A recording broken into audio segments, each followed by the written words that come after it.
म्हणून विरोधकांनी केलं की त्याच्यामध्ये राजकारण आणू नका म्हणे.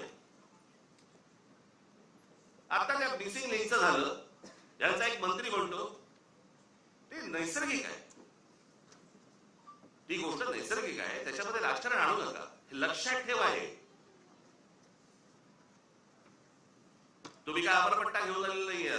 उद्या तुम्ही विरोधी पक्षात जाल आणि ज्यावेळेला अशा काही घटना घडतील तेव्हा तुम्ही राजकारण करू नका. तेव्हाही सांगा लोकांना की नाही नाही नैसर्गिक आहे.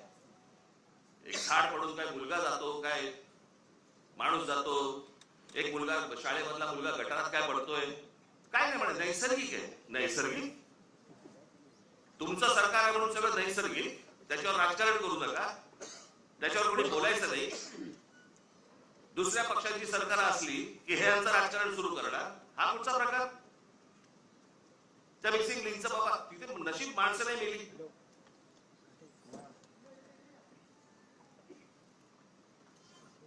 गंमत बघा, त्या मागे 2005 ला मुंबईमध्ये आलं होतं फ्लड, ते सगळं पाणी वगैरे तुंबलं होतं.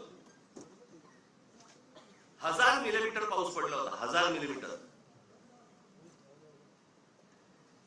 काही 2-3 तासाच्या अंतरात त्याला मुंबईची हालत झाली होती. 1000 मिलीमीटर.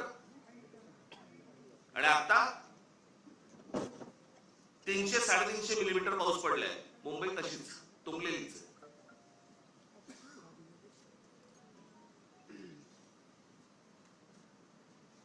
तेव्हा वारे बाप वाटेल ते बोलायचे, वाटेल ते सगळी आंदोलनं करायची, पैसे खाल्ले, हे केलं ते केलं, तेव्हा राजकारण नाही. आता मुंबई तुंबली नाही, नैसर्गिक आहे. ती कोणती बाई, ती गाडी म्हणायची काय ते गाणं होतं ते, तुला मुंबईवर भरोसा नाही काय, कुठे गेली ती आता?